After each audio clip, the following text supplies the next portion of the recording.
And Granny was great. She taught us how to fish. She would go down the pond. She fished with a cane pole. Some of y'all may not know what I'm talking about. She fished with a cane pole. Cane pole, 14 foot long, about the size of that microphone on the little end. By God, you could pole vault with Granny's fishing pole. 30-pound test line. Sometimes truck gets stuck in the ditch. We pull it out with Granny's fishing line.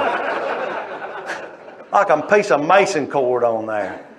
And a little cork and a hook, and she'd use crickets, worms, or minnows.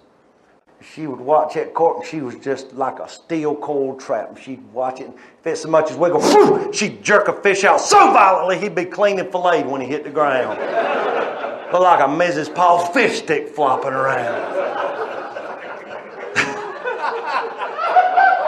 Sometimes she was a little too quick though, Bruce. She'd watch it, and boy, she'd be like a steel trap, and if it just so much as whispered, whoo, just jerk a set of lips out.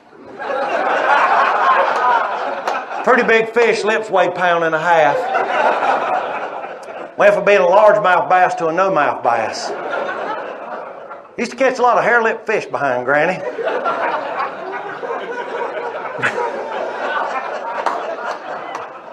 You boys ever tried to catch a bass just in the bottom lip? Can't be done.